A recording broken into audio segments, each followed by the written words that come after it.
Good afternoon, everyone, and welcome to the Reimagining Public Safety Facebook Live event with Represent Justice. My name is Daniel Forkkio. I am the CEO of Represent Justice, where we turn stories into action and build public demand for transforming the justice system. I'm so honored to be having this conversation today as part of Color of Change's Racial Justice Week of Action.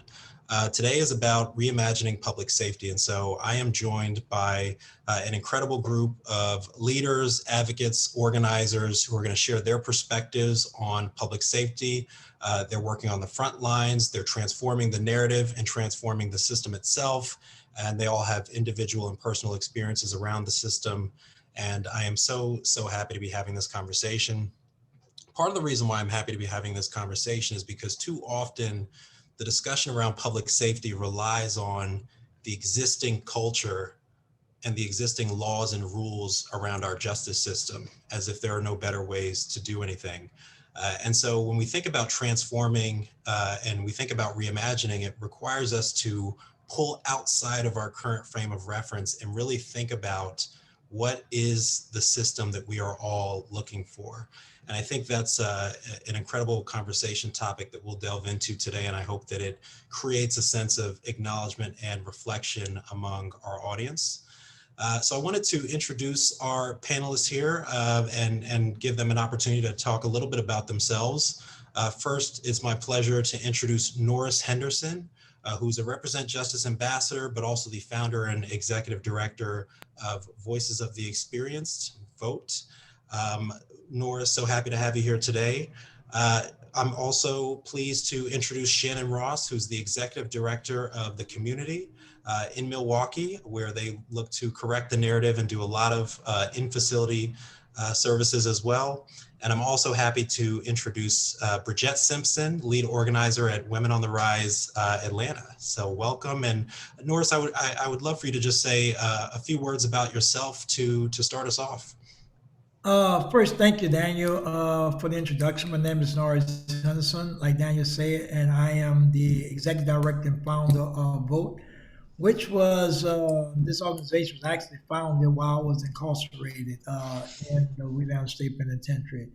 We were the political arm inside the prison, and we were kind of like known then as the Angola Special Civic Project.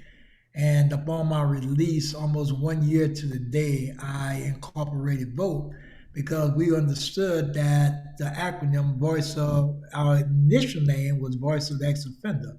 And was kind of like how we changed that narrative in the sense of voice experience about our experiences. If we put our experiences to the forefront, we are experts primarily because of our experience. And so the work I do is really based around and centered on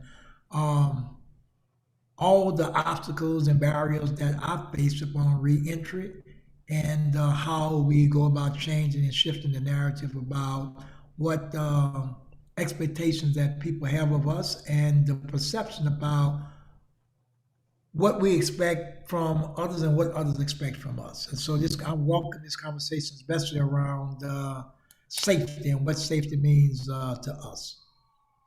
Thank you so much, Norris, and really appreciate that centering of the experiences and the perspective of people who've been impacted by the system, because that's so important when it comes to transforming it. Shannon, would love for you also to just share a few words about yourself. Yeah, thank you very much for having me, for inviting me to this conversation. My name is Shannon Ross, the executive director and founder of the community. But when I say executive director and founder, that's just a term. It would not exist if not for other people who, were with me along the way and even now. So I'm just one part of the cog essentially. And what we basically do is we have two arms. We have a pre-entry arm and an outreach arm. The pre-entry is just a clever term for basically saying that re-entry starts the moment a person is arrested. A lot of times in this space, we focus on re-entry when a person's 6 months, 12 months to the door, or when they're physically past the fence. And that's really foolhardy. You have all these years a person can be going through growth and can be developing and can be looked at as a human being and treated like they will be getting released tomorrow, so that they prepare themselves every day as if they will be getting released tomorrow. So we kind of try to reach people and treat them, meeting them exactly where they are in their journey. Everybody comes into the system with some sense of brokenness. It's like fractures. You might have a hairline, you might have a clean fracture, but everybody comes in with some sense of being broken. We're just trying to meet them exactly where they are, treating it as a health issue, which it is, and treating people like people while they're in. So when they are released, they act like people. And we do that with a variety of things. This information, dispelling a lot of myths. We're starting a custom career assistance program right now, where we can get people trained in a field that they have a strength for, not just that because there's one program where they're at and they have to take it or leave it. We can allow them to choose something with a wide understanding of what's available instead of just stereotypical options as usual. And then when they come out, we have our Correct the Narrative campaign, which is our outreach. And that's trying to meet that preparation of a person getting out with the opportunity of people having a better understanding of those that have criminal records. And so we just try to foster and promote the successes, humanity, and agency of people that have criminal records. Underneath everything we do is just basically meeting people where they are and having that sense of where the gaps, because you have to be, imaginative in this work, because so far we've gotten to a certain level, and the same sense in business where only a certain strategy is going to get you to $1 million. You need a whole other strategy to get you to $1 billion. And so we're trying to get to another level in this realm of changing the system and achieving true safety and justice. And we're going to have a different level of strategy and commitment and collaboration to get there. And we just try to find those gaps and find where we can plug people in, work together more, and fill spaces that are kind of being ignored that really need to be addressed. So. Love that. Thank you so much, Shannon. And I really appreciate, and it really resonates, meeting people where they are and meeting them as people, which is such an important part of achieving justice. Really appreciate that. And last but not least, Bridgette, would love for you to share a little bit about yourself. My name is Bridget Simpson. I am the lead organizer with Women on the Rise GA. And our primary mission is to change lives, laws, and institution. We target the demographic of women because we are the folks who are left out of the narrative, out of most narratives, but specifically around incarceration and how incarceration impacts female body. And we are the fastest growing population of folks who are incarcerated, mothers being separated from their children, just families disenfranchised based off of the concentration camp that we call the prison industrial complex. So it is our goal to make sure that each and every woman is seen, that we help them be healthy, happy, and whole, and empowered so that they can fight. And we believe in the model that in equity, folks who are, when the least of us are treated and cared for, then it impacts the most of us. So that is some of the beliefs that we share. And in this belief, it has taught us so many lessons and have brought us on a journey where we are closing the City of Atlanta jail and repurposing it into a Center for Wellness and Freedom. And that journey has been a tumultuous journey, I will say. However, we in our community in the City of Atlanta, such a beautiful place physically, but we know that behind the mascara and the MAC, we know that there is dirt and grime there. And it is our goal that people who are impacted, that we are closest to the problem. So we need to make sure that we are positioned to be closest to the solution. So that is our goal at Women on the Rise, to make sure that women of color, women who are impacted, marginalized, are closest to the solution. That's incredible. And Bridgette, I would love your perspective first on this initial question, which is open to everyone, but I would really love to get your viewpoint in Georgia and as a lead organizer. All of our panelists are working on public safety and all of its intersections with the justice system and other intersections.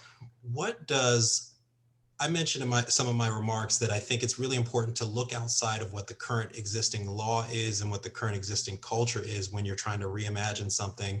And so my question to you, Bridgette, is what does public safety look like to you when you think about your community, when you think about your work, and when you think about the world that you are trying to achieve and the transformation you're looking for? What does public safety, what is it that you want to break down, and what does public safety look like to you?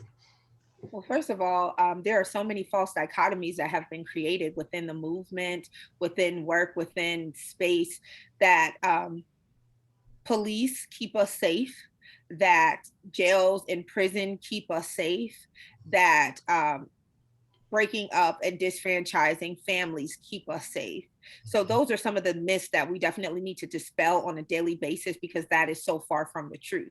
Actually, what it does is systematically breaks down families and communities. When you take away people who are earning, you make them put them in a position of vulnerability where they can no longer earn, and especially not at the levels of earning that they could do.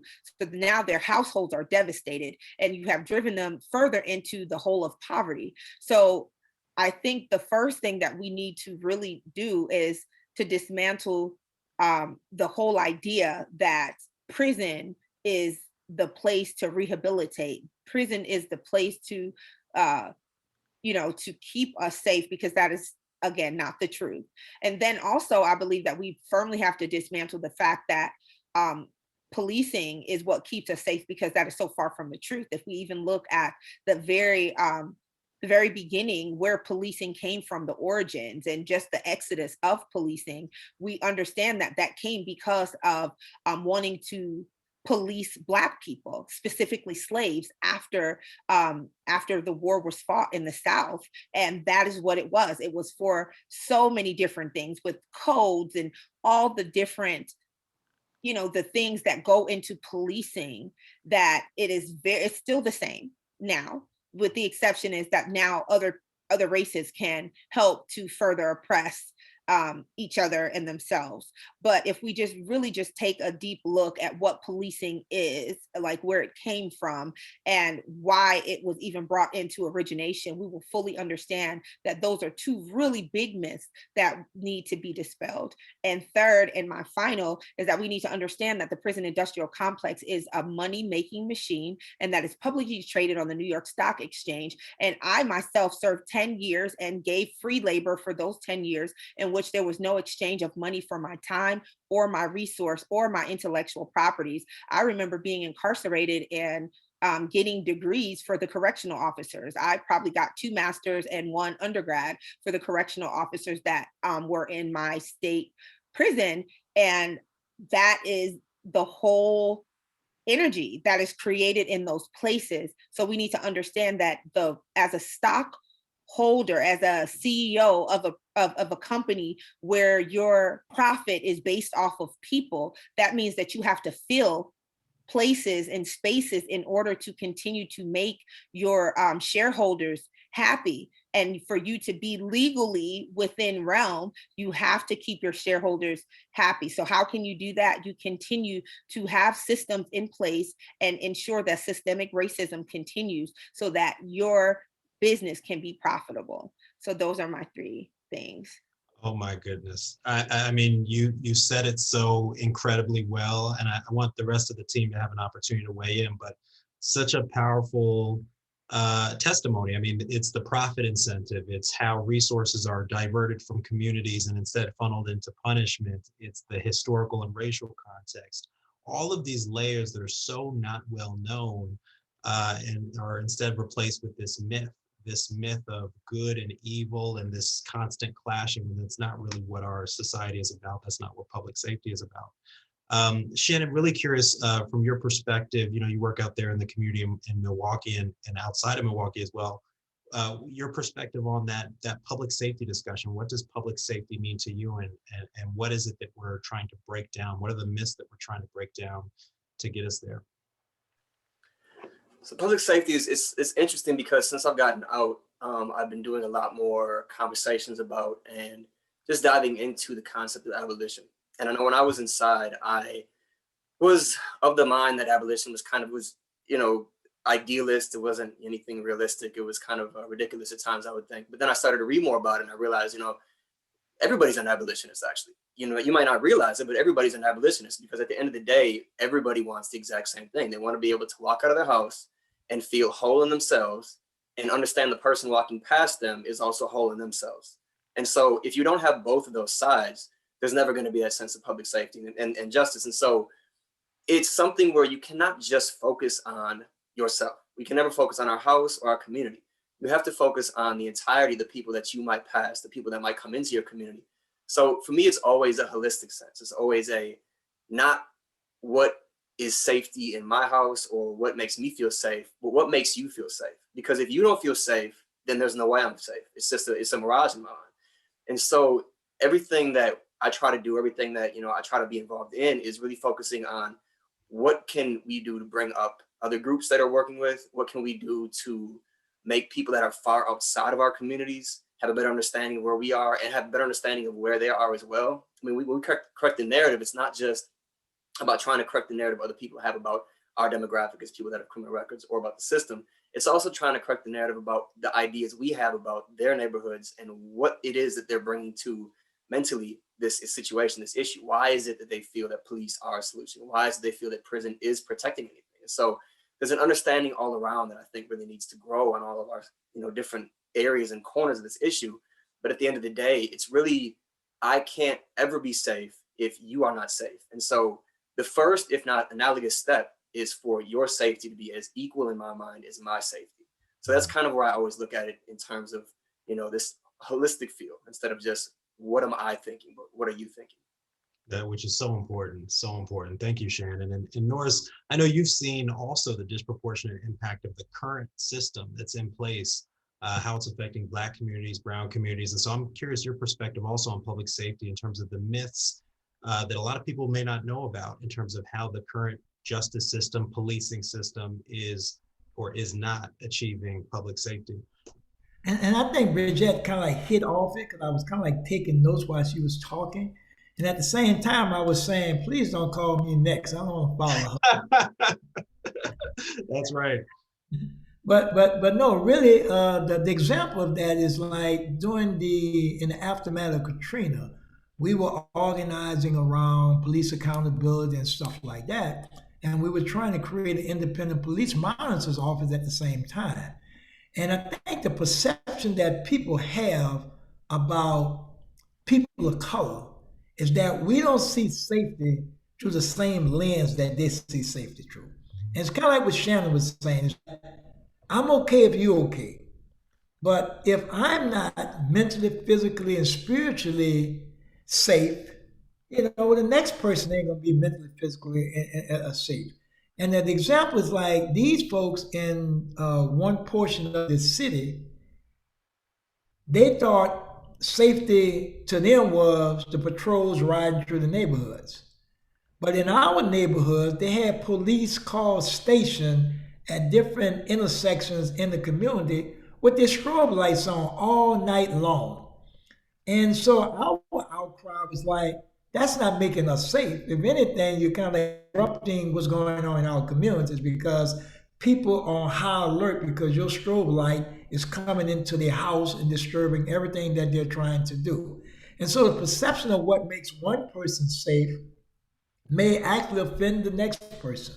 It goes back to, again, that Shannon that was talked about, the day-to-day stuff. And I tell folks all the time is that, people need to live their life in a way that, live each day as if they're going to die tomorrow, but prepare as if they're going to live forever. But you can't do that if you're under these kind of like false narratives about what our expectations are, what safety means to me, or what safety means to you. Safety means to me is being able to go anywhere I choose to go in this country unmolested. That's what safety looks like to me. Am I actually safe? No, I'm not, because as a Black man in America, every time my wife tell me, park right here, I'm gonna go in the store and I'll be right back out. I said, no, I'm gonna find somewhere else to park. It's because she don't understand or experience the same danger that I perceive about what safety looks like. And safety to me is not from the folks I live around. It's from the so-called folks who are supposed to be protecting and serving me that I fear more than anything else. And so when we talk about safety and what safety looks like in our communities, I'm kind of like older than everybody on the phone.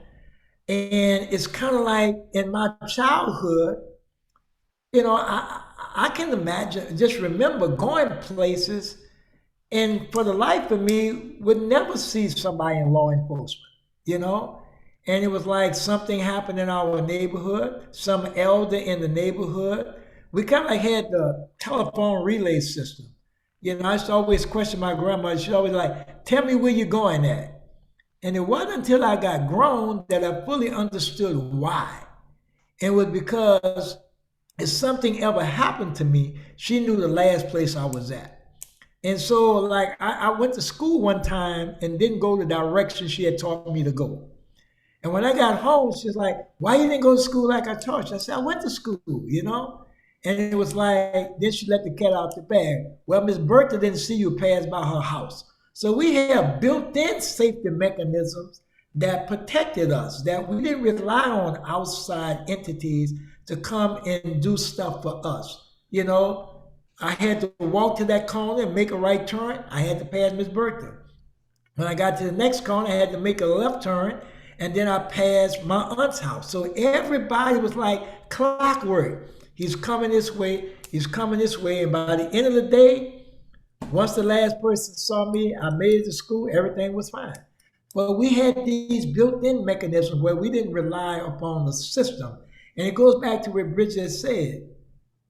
The system that we're relying on is the very same system that was created to hunt us down and capture us and bring us back and enslave us.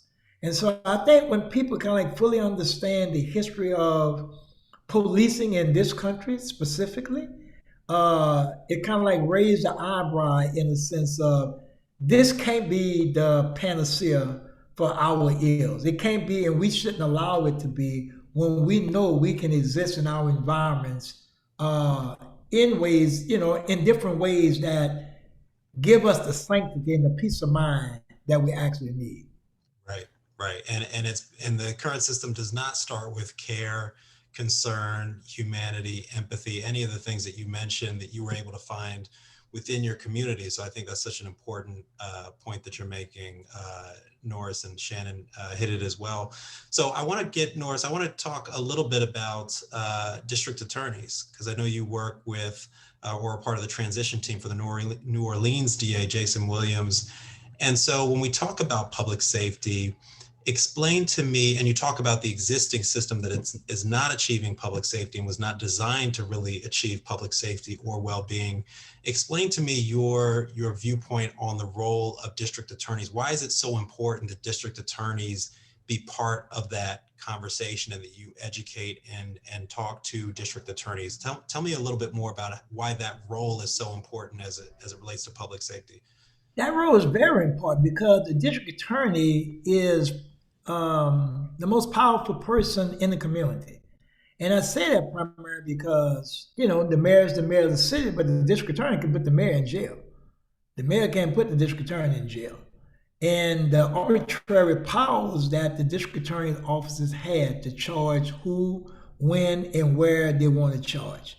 And so I was kind of like excited to be a part of setting kind of like the narrative of this local DA's office in the sense of what our expectations as community members are going to be, what this accountability is going to look like for you. It's like, okay, yeah, it's fine and dandy you're doing these things, but the things we are electing you to do is the thing that we want to see you carry out.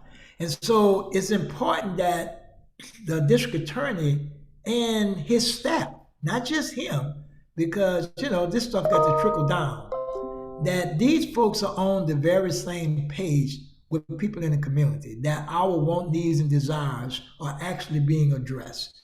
You know, one of the things that we talked about, and I'm pretty sure everybody is kind of like noticed last week, the United States Supreme Court rejected our challenge to non-unanimous jury verdicts being made retroactive. And so we're talking about 100 and something years of unjust jury processing.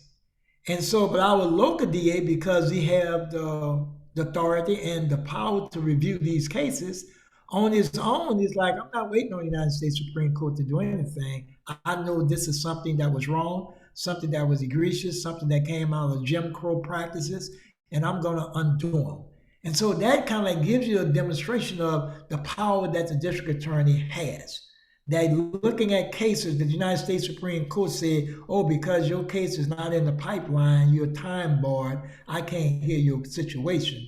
Whereas he realized that, wait a minute, I can look at this on my own. I don't have to get permission from somebody else to do it. And he took office in January. And since January, he has actually released roughly 50 lifers who were serving life in prison without parole, who were convicted by non-unanimous jury verdicts, some as recent as 5 or 6 years ago, and some as old as 45, 47 years ago.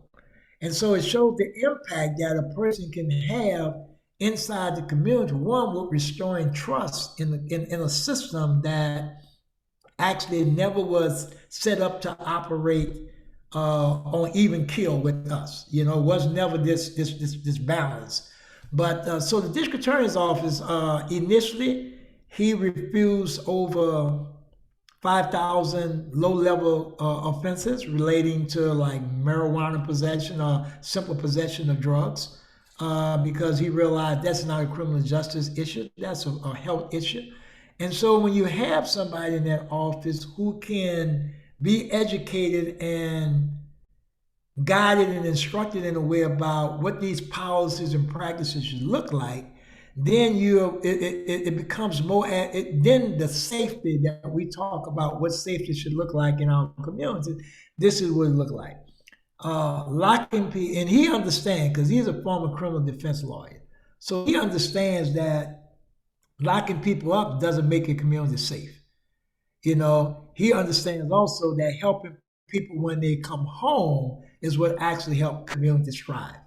And so a lot of the work that we do is about that. It's about helping people, giving that hand up for folks when they re-enter to kind of like make sure that they can sustain themselves and won't have to get caught up in the underground economy, creating opportunities for folks' criminal history not to impede their success moving forward. So no, it's really, really crucial that we across this country start really investing time and energy around electing local prosecutors. A lot of effort go into congressional people and senators and stuff like that. But I tell people all the time, who has the biggest bang for the buck? That one congressman who is a part of 435 other people, or the whole congressional body of 535 people, or that one person who resides in your community who goes to somebody's church, whose children go to somebody's school that you can interface with and kind of like get a sense of, to explain to them what the want, needs, and desires of the community is if they live in that community. Right. So I want to stick with this for one second and ask a quick follow-up that I'm going to open up to the rest of the panelists, which is when you don't have a DA or prosecutor or state's attorney who is reform-minded, what that opposition looks like, what that battle looks like in the fight for what does public safety mean. And I know Bridgette, you've encountered opposition consistently through a lot of the work that you're doing. And so, Norris gave us a lot about why it's so important for district attorneys to be, sort of educated and understanding and proximate to the experiences and the impact of their position. But tell us a little bit about what it looks like when that's not the case, because as we know, 85% or 84% of district attorneys and prosecutors still run unopposed. Most prosecutors are not reform-minded. And yet there's so much public outcry around their actions, their failure to prosecute during police shootings. Tell us a little bit about what it is when that isn't happening and what that opposition looks like, that narrative that you have to fight consistently around public safety. Well, I think for me, I always say this to my community: if you're not willing to show up to make sure that they're not in office, let's not talk about this, right? Because if you're not willing to show up and do the groundwork to make sure that these folks don't hold these seats that they don't need, like I'll use myself for an example. The district attorney that came, he knew I did not commit the crime. He knew that I was in whatever situation that I was in, but He needed the checks on his belt, and he came to court every day. And the team of bad ass freedom fighters down in Atlanta, Paul Howard is no longer our district attorney. He is unseated, not saying that the person that went in his seat is any better, but at least it is not Mr. Howard. He has taken the exit stage left. But he had very oppressive ways of thinking. And the people that he was predominantly oppressing were Black and brown people, predominantly Black men with a growing population of Black women. And he did not care. Him and his colleagues in that office have put away so many people.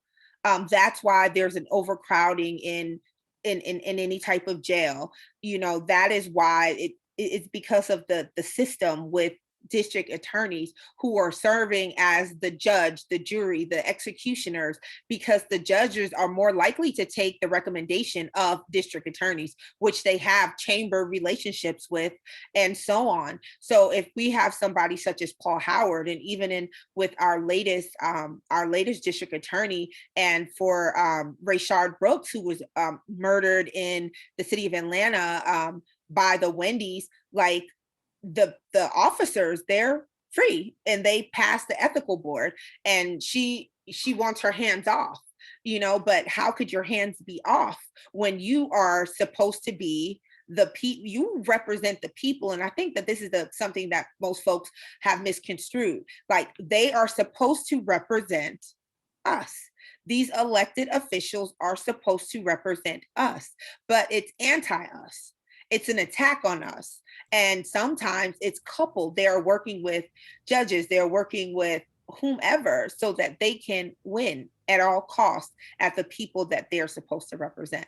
So when people are not in the space where they want to actually try to make this well-oiled machine work in a way for the people who are marginalized, then it is terrible. I wish that there was a situation where we had a district attorney very similar to Norris's district attorneys down there. But the district attorney, Paul Howard, AKA the devil, and the new one, we have been trying to work alongside, her, to share with her that, hey, like, at the end of the day, these are your people. The people who you are caging are you. So we are working to try to educate. But when you're brainwashed, because people are actually brainwashed in believing that harming one another because is the thing to do, and that's not the thing to do. Every time you put someone in jail or prison, before prison, I was an accountant. I can no longer be in the financial services field. I have been deemed unfit to do that which I was trained for. So what you did was you transformed my life. I know you're pretty mad about that now, Paul Howard. If you're watching, you probably should have left me and made me stay the accountant, right? That would have been easier. But you changed the quality of life for people, and it's purposed, and you really don't realize what big of an impact you have made, what cog in the wheel that you are. You think, oh, well, they did it, right? And that's what I see people do. Oh, if they did it, they shouldn't have done this, that, they shouldn't have, it's right or wrong. Well, actually, if it's the government that's flooding your community with drugs, and that's the only way that you can feed your family, and you have to choose between feeding your family and going to jail. I think I will speak for people that I've never seen a person whose cabinets were full rob anybody, ever. Right. Never.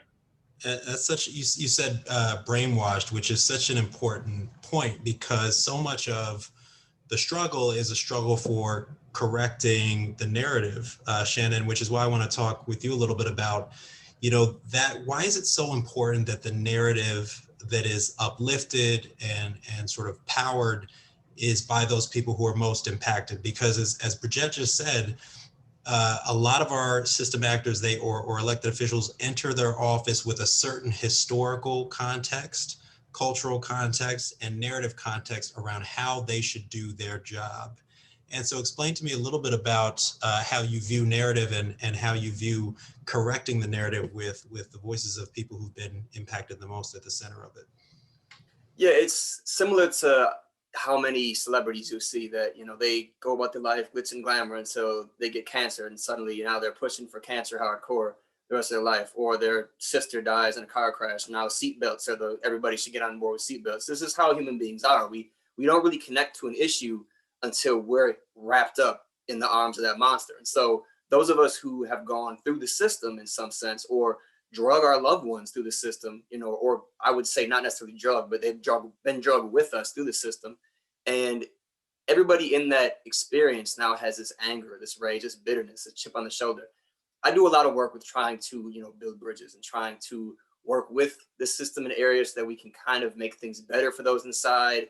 But I always try to have an abolitionist lens. I don't want to prop up or strengthen the system. I want to make sure that anything we're doing is allowing those inside to have a better situation, to have better opportunities to, when they come out, have more of a life and a restoration of rights, or whatever it may be, coming back to a sense of wholeness as much as that can be.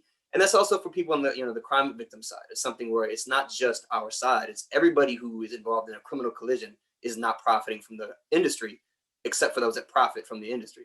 And so it's trying to really match the understanding that although we have, this narrative change needs to happen, this narrative correction rather, needs to happen on the side of those of us who've been through the system and have that bitterness and that anger.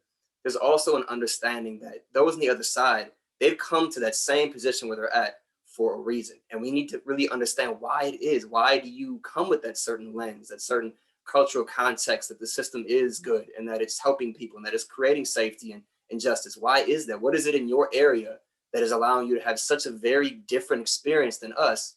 And not just that, but making you so closed off to the possibility that our experience is also one that you need to heed, that we're not just making this up, that we're not just trying to, I think sometimes the sense is that people that have communities where the sense is more crimes are committed just want to have less sentencing and less punishment for the crimes that they commit. Like, that's not what it is. It's something that people on every side of this issue, Republican, Democrats, people that are crime survivors and people that are perpetrators of crimes, are not benefiting at all from the system. And so it's just an interesting, approach in how you have to kind of have this humility with the work. It's very difficult because I will never say I don't have a chip on my shoulder. I will never feel comfortable talking to people that are authority figures, because every time I do, I say to myself, I just dealt with you for 17 years and you might have a certain face right now to me, but behind that, I can't trust that you really do see me as a person. I can't trust that I'm really seeing exactly who I'm seeing in front of me. There's something else behind that. There's almost this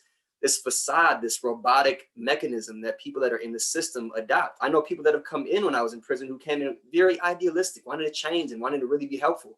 And then the system just puts a stamp on them. They drink the Kool-Aid, and then within a couple of years, they're right in line.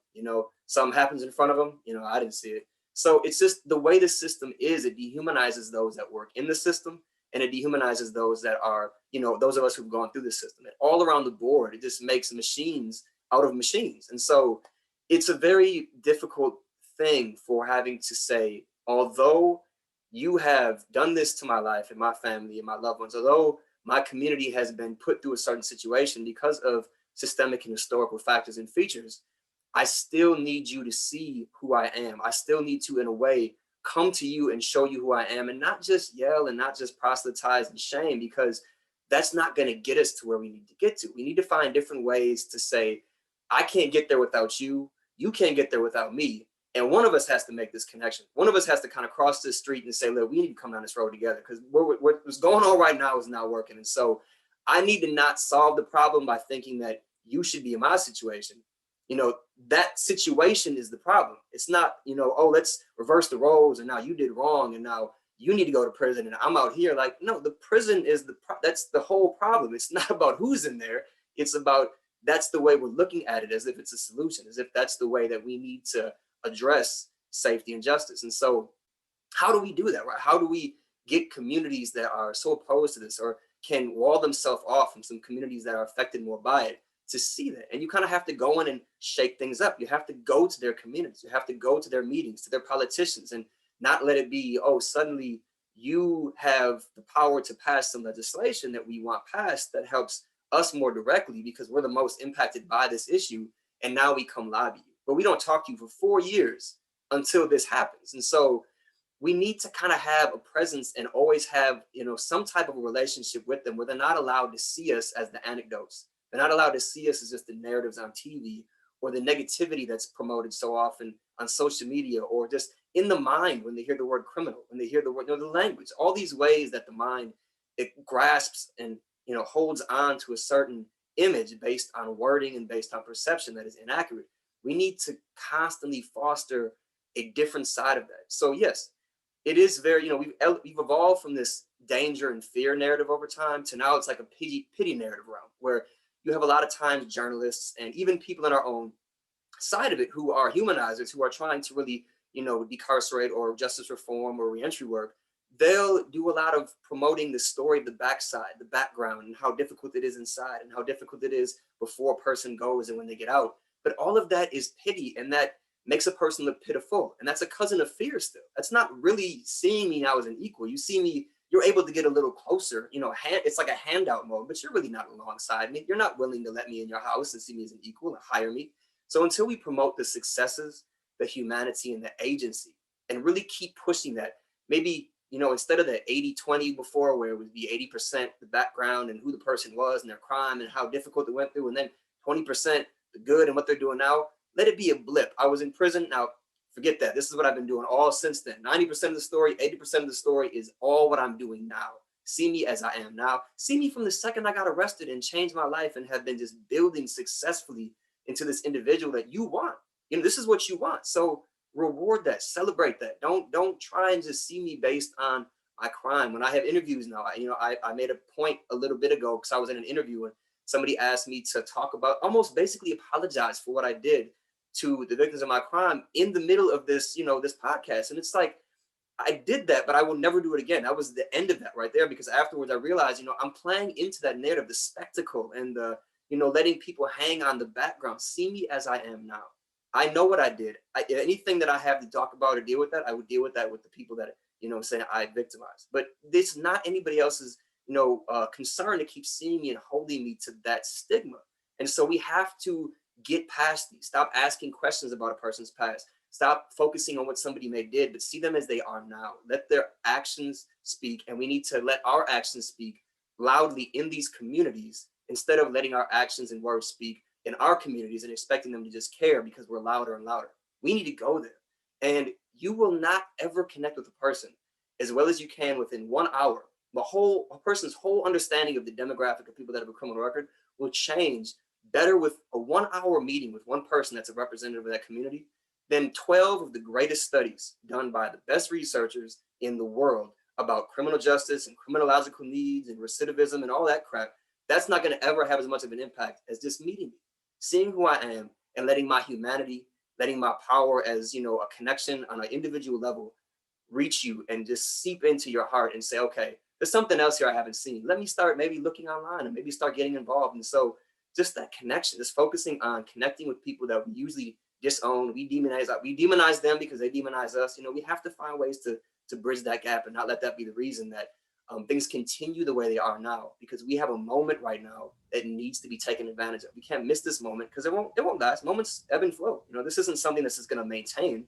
We have to implement and execute something that's going to build bridges and make connections in a way that will not let us go back to where we were before, and making people understand that we are human. Human beings commit crimes, not monsters, and human beings put people in prison, not monsters. And we need to make everyone understand that and come together to move forward in a way that can achieve some sense of real safety and justice in society beyond prisons. Yes, I really love that, Shannon, because, as we sit here reflecting on the murder of George Floyd, Breonna Taylor, Ahmaud Arbery, and so many others, that's a lot of people over this past year. That has been a lot of people's entry point into this discussion and into understanding the narrative around the justice system and policing and elected officials. And you make such a great point that, too often narrative change is seen as raising awareness around the terrible and the horrible and the negative, and not enough of a positive vision of where we are, where we're going, how we move forward, the country that we want to see, the systems that we want to see, the communities that we want to see, the investment that we want to see. And so I think that's a really important piece for anyone who's interested in correcting the narrative, that it's not just about talking about horrible stories, terrible stories, stories of tragedy. It's also an affirmative vision for how we move forward in the world that we want to see. And so, Bridgette, I know you have some things planned in Atlanta that are about an affirmative vision. We're partnering together on an art activation, and I would love for you to just take a few minutes to talk about it and talk about how that is your sort of affirmative vision, how you're shifting the narrative using the art activation that we're working on. Well, so the art activation, I think I've been this excited on go since the beginning. I think because personally, I am an artist myself, and that is where the original connection came from. I think you all met with Southern Center for Human Rights, who we've lost, Marissa Dotson, and just wanted to just take a couple, just forever to think of her and to just honor her, because a lot of the space in Atlanta, movement space, policy work, statewide, Atlanta, and just greater in the United States would not have been changed without Marissa and the Southern Center and her impact. But, when she nudged me and was like, Bree, this is art. And I'm like, yeah, it is, isn't it? So it's like, it gives us an opportunity, because I'm not sure about anybody else, but for me, art is a purging. It's like you cannot deny what you see on a canvas. So this gives us an opportunity to reimagine Atlanta, to reimagine, I would even challenge the South, and what the world could, and what it can look like without cages, where people are actually affirmed. So our activation that we're moving in the collective with, that is what we're daring to do. We're daring to use this art to transform, to just transform Atlanta. And we're going to be in the underground, which is epic. I'm not sure if folks, I know Norris, you've probably been to Atlanta a million times, but the underground has been closed for some time, but they too want some reimagining, right? What the underground can look like reimagined and with a better light. So as we spoke to the people in the underground, we pretty much talked about the fact that, hey, you got a bad rap. People like me, we get a bad rap. How about we get a good rap together? So it's kind of like that. So, but we're using this opportunity to really look at what a beacon of hope could look like, what the light at the end of the tunnel can look like. We're going to have exhibits of what folks just transitioning back into society looks like when there is no community support versus when there is community support, because it is a thing. When there is no one there and no one can hear a pin drop, it's a problem, right? Because when I came home from prison, initially I was sleeping in the car, right? And then I had the opportunity to become a part of movement, and it shifted my own narrative, and first what I thought of myself, because there was so much shame and so much everything that went beside it, because it was like, oh, I wasted my education, I wasted everything, and here's this life that is just, what is the use? So there was a lot of narrative shifting for me, and I remember it was Marissa and Tiffany over at the Southern Center that they had a campaign about language justice, and they wouldn't let anybody call you an inmate. They wouldn't let anybody call you a criminal. They wouldn't let anybody call you anything. And I remember there was someone that called me a criminal, and Marissa was like, oh no. And I mean, you would have thought Marissa had did like a 10-year bid right alongside with me, and she didn't. But that was in that moment that I really realized that I was more than that word.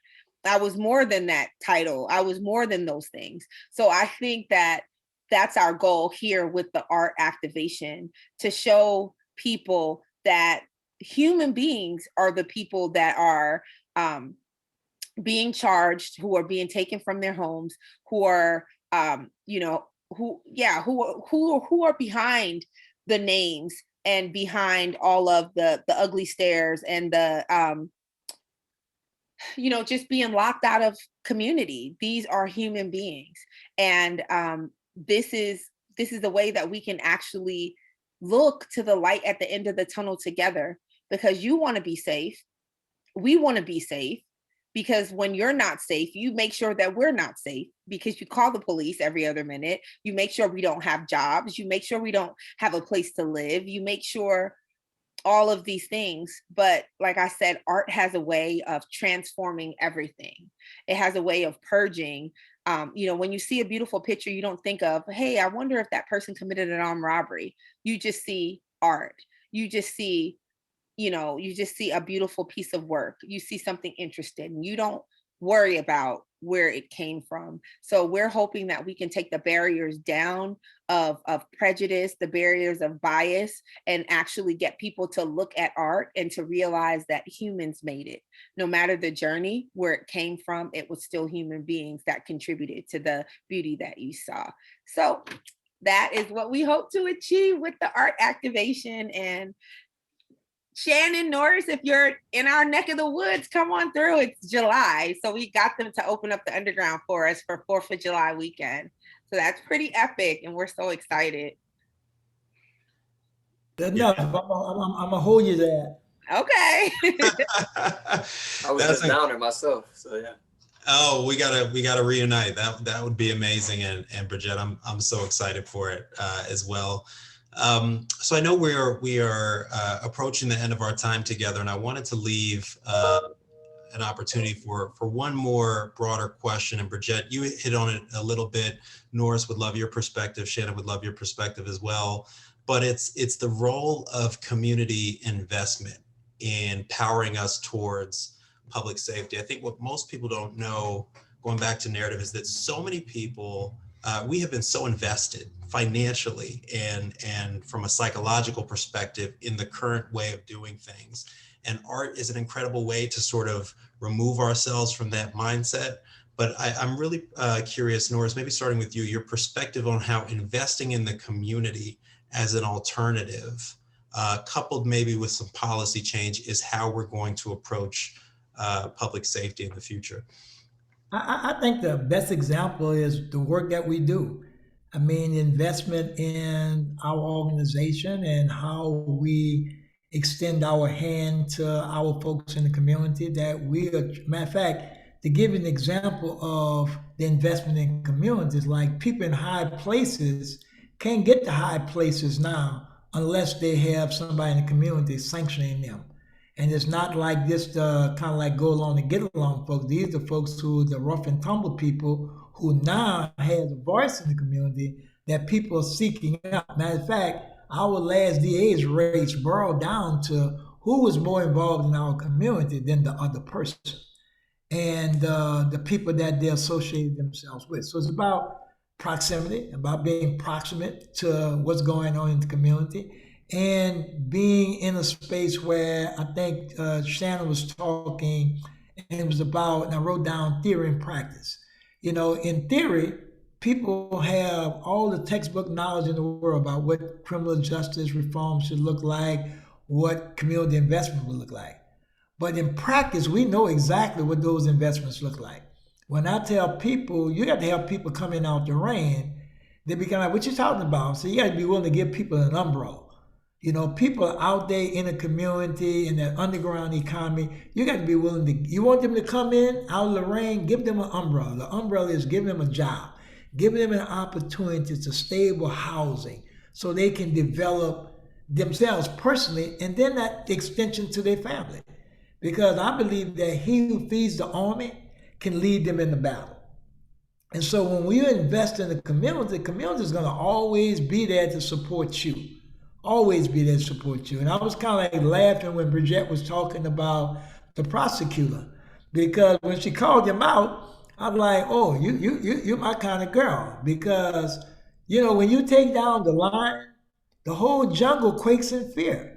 So when that guy got taken down, and people are calling him out, you make that next person think about those actions. Do I need to go down that same road, or do I need to kind of like amend my behavior?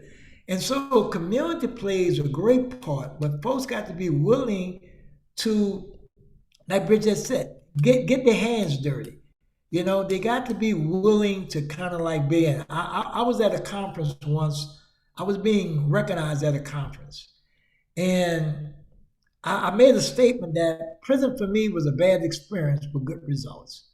And it kind of like goes back to what Bridget was saying about how they took so much away from her, you know, from did my education go to waste? You know, I tell people all the time, God the best planner.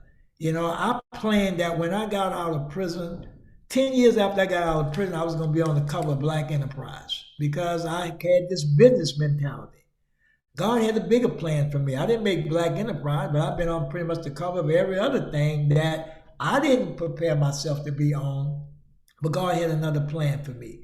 And so when we find ourselves in these spaces, it's primarily because we have been molded to do what God has planned for us to do. So when Bridgette was talking about they created her, I thought about Millie Jackson. You know, you created a monster from a shy country girl. That's what they did. They have created monsters out of us in a good way, in the sense that we can hold the narrative about what criminal justice look like. You know, I spent over 20 years working in the prison law library. So I became really adept at what the law is, how the law was being applied to us and being applied to our folks. And so it became this piece of me that became a part of me. My living existence was kind of like, not only do I help myself by hook or crook, but I help everybody that's in proximity to me. And so I think that's the greatest thing of how we change communities. And I'll close with this. I heard a sermon by a minister out of Chicago. His name was Reverend Meeks. And he had this sermon about, do we have bad boys or do we have a bad system? And he told the story about how Lil Pookie gets arrested, gets sent off hundreds of miles away from home, but other people's economic development comes on the back of his hardship. Because what they do, they pave a road, they add a convenience store. So many people going to visit the prison, you know what? They build a hotel so they can stay overnight. And then when Shannon was talking about those folks, those COs who work inside, some of those folks are good folks. Some of those folks you can get them to walk with you. But some of them, their whole existence is that it became a growth industry for them. It became job security for them. And so they never saw us the way Shannon was saying, when you see us, what do you see when you see us? You know, and so this thing about what this looks like and what it looks like in our community is folks like us who have been on the front end or the tip of the spear, so to speak. It's because of folks like us that's coming in existence, that's not hiding in the shadows about, oh, I've been to prison, I'm ashamed. No, is that's my springboard. You know, that bad experience was my springboard. This is who I am today, and see me for who I am and for the value that added to what I do in our community. Amen to that. I appreciate that. I know we are short on time. Shannon, would love your closing thoughts on community investment to achieve public safety. And then please do tell people where they can find out more about what you're doing, Shannon. Yeah, absolutely. So yeah, I just think really it comes down to connections. Just, reach out to people that you oftentimes think don't care about you. Just try and make some connections with people that are maybe not in your community or that are maybe not aligned with the way you see the world. Just create a conversation. You're not going to get always the best thing. It's going to be uncomfortable, but that's how any family is. Families move forward because they have uncomfortable conversations. They have fights. They have disagreements, and you work through that. And so that's kind of what it is. Just embrace that discomfort at times. Embrace what the possibility of a response you might not like from asking somebody a question. And don't expect them to, maybe respond the best way you want. It's not always going to be the way it is. But if we're in this work and we're really expecting people to get out of something they've been doing for decades, something their communities have seen for so long, we have to be willing to go that same extra mile and embrace that discomfort and have these conversations and say, okay, I can't expect you to change if I don't reach out and, you know, push myself and step out of this bubble of wanting to just talk to those that agree with me. And it feels really good that, you know, we're all fighting and getting ourselves riled up to kind of go and attack this issue. But we have to kind of really go out of that and say, I need you to see who I am. And I know it's not comfortable for me to do that. I don't want to have to do that, but, you know, somebody's got to make this connection. So I can't expect you to change if I'm not going to change in some way as well. It's difficult on both sides. So I just kind of say that's the baseline of where I try to come to this a lot is, you know, am I not doing something because I don't want to, because it's uncomfortable, or am I not doing it really because I don't think it's going to work? And if it's because I'm uncomfortable, that's not an excuse. I need to push myself past that. Same way in prison, day after day, I didn't want to have to keep working. I want to just sit down, sometimes watch TV, gamble, eat ramen noodles, you know, but I pushed through that because there was a greater goal that I saw. And if I'm not a part of the actual solution, I don't want to be a part of Band-Aids at all. I want to be a part of the actual solution. So if I don't get there, at least I'm trying to go right for the roots. I don't want to be messing around the branches. It's, you know, it's not for me. So just embrace that discomfort. It's okay.